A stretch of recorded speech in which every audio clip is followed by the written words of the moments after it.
Guys, Multitech institute में आपका स्वागत है। मैं राजेश ट्रेनर यहाँ पे कंपोनेंट की ट्रेनिंग देता हूँ।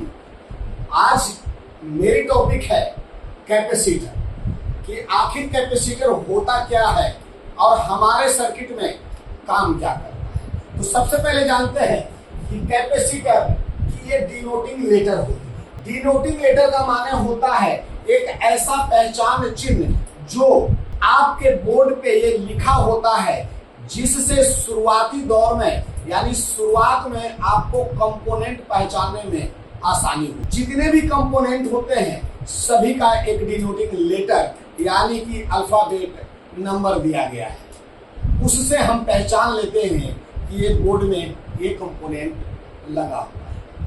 ठीक है, यहाँ पे कैपेसिटर और ये है डिनोटिंग लेटर यानी C, CP, PC, EC, BC, ET, PT और एमसी इत्यादि।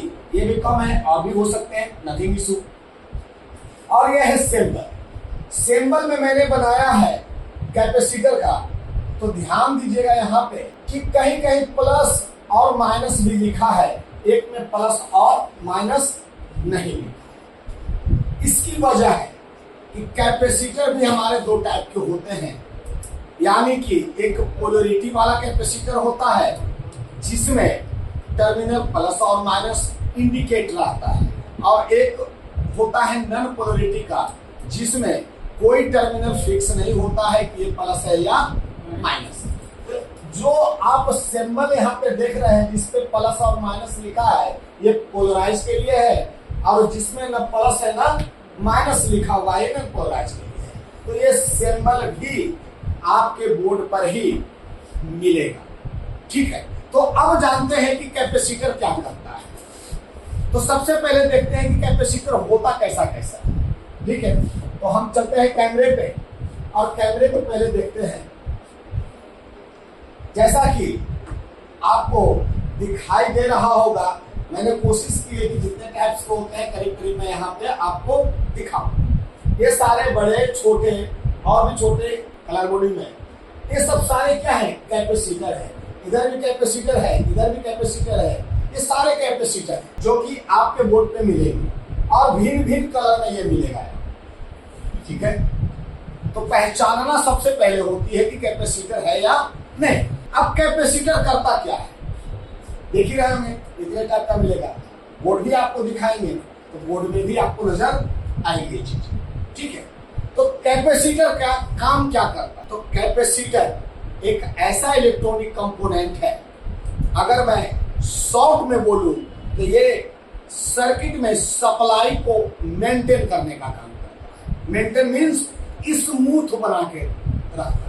हमारी सप्लाई अपनी स्पीड से चलती है, रिक्वायरमेंट आगे कम या ज्यादा होता है तो रफ्तार जो रहती है यानी इलेक्ट्रॉन का फ्लो जो यानी स्पीड जो रहता है एक बराबर चलते रहता है, लेकिन रफ्तार यानी इलेक्ट्रॉन्स की अगर ज्यादा उसमें खपत हो रही है तो थोड़ा सा फ्लो क्या होगा, ज्यादा बढ़ेगा। तो आगे से फ्लो जब बराबर चल रही है तो उसमें आगे सर्किट को परेशानी हो सकती है, तो हम कैपेसिटर को लगा देते हैं। कैपेसिटर क्या करता है कि उस रफ्तार को पीछे से धक्का यानी थ्रस्ट पैदा कर देता है, जिसको टेक्निकल भाषा में अगर कहा जाए तो एम्पियर को ये बूस्ट करके रखता है। बूस्ट का मतलब ही होता है क्या चीज, प्रेशर बना के रखना, ताकि आगे कोई दिक्कत ना हो, सप्लाई पूरी तरीके से पहुंच सके। ठीक है, आपको एक चीज और मैंने दिखाई थी, एक टंकी बनाई गई, जानबूझ कर टंकी मैंने बनाई है ताकि आपको समझ में आ जाए। कैपेसिटर क्या है, एक टैंकर की तरह है। टैंकर समझते हैं, जिसमें वाटर गैस वगैरह स्टोर किया। तो ये सप्लाई को मेंटेन कैसे करेगा? तो सबसे पहले क्या करता है कि जिस सप्लाई पर लगाया जाता है इसको उस सप्लाई को लेकर के अपने में स्टोर कर लेता है, और इनपुट में थोड़ी सी भी वेरिएशन का मतलब अगर कम हो जाता है तो चार्ज किए हुए स्टोर किए हुए पार्ट से ये सप्लाई को क्या कर देता है, आगे थ्रस्ट दे देता है, यानी कि हर एक स्थिति में क्या करेगा, मेंटेन करेगा। लेकिन अगर इनपुट में ही बहुत ज्यादा कम हो जाता है तो ये भी ज्यादा देर तक ये मेंटेन नहीं रख सकते, ये कम समय के लिए मेंटेन। ठीक है, तो इसीलिए मैंने टंकी बनाई थी कि आपको ये समझ में आएगा। जैसे टंकी आप देखते होंगे घर के सबसे ऊपरी मंजिल पर बनाया जाता है। क्यों? क्योंकि जितने भी मंजिल नीचे हैं, जितने भी फ्लोर्स हैं, सभी पर बराबर मात्रा में पानी पहुंचता है। अगर नीचे से पानी फ्लो करेंगे तो हो सकता है 2 मंजिल तक जाए, तीसरे मंजिल तक ना पहुंचे। राइट, आगे वाले को तो मिलेगा ही नहीं, है ना।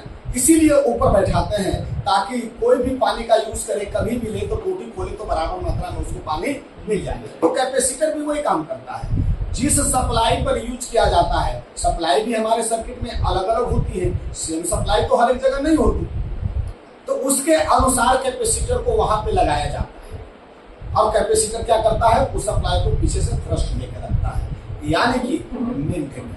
यहाँ पर समझ में आई।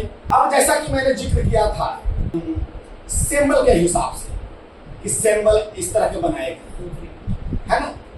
तो इसमें भी वेरिएंट है, यानी 2 तरह का आता है, पोलराइज्ड नहीं पोलराइज्ड। हमारा फैन भी चल रहा है तो कैपेसिटर के सहारे ही चल रहा है ना। अगर कैपेसिटर को हटा देंगे तो भी ये पंखा चलेगा, लेकिन ताकत उसमें नहीं रह पाएगी, वो हवा का फ्लो नहीं दे पाएगा। अगर हम कैपेसिटर निकाल देते हैं तो मैग्नेट जितना बनना चाहिए, चुंबक जितना बनना चाहिए, उतना चुंबक वहां पे हैवी नहीं बन पाएगा। चुंबक बनेगा, हाथ से हिलाना पड़ेगा या डंडे से हिलाना पड़ेगा तब चलेगा वो, लेकिन हवा तो बिल्कुल भी नहीं देगा क्योंकि ताकत नहीं है। लेकिन कैपेसिटर को हम जैसे ही लगाते हैं तो क्या कर देता है, थ्रस्ट पैदा कर देता है और वहां पे हैवी मैग्नेट बन जाती है, जिससे हमारा फैन तेजी से मूव करता है। ये बेसिक में मैं बता रहा हूँ, तो बेसिक ही आपको पकड़ के चलना है ताकि आपको रास्ता आगे आसान हो। ठीक है। Yes sir. तो कैपेसिटर में शॉर्ट में मैंने आपको बताया कि कैपेसिटर क्या काम करता है, कैसे काम करता है। ठीक है। टेक्निकल भाषा में लोग यही बोलते हैं कि एम्पियर को पुश करता है। ठीक।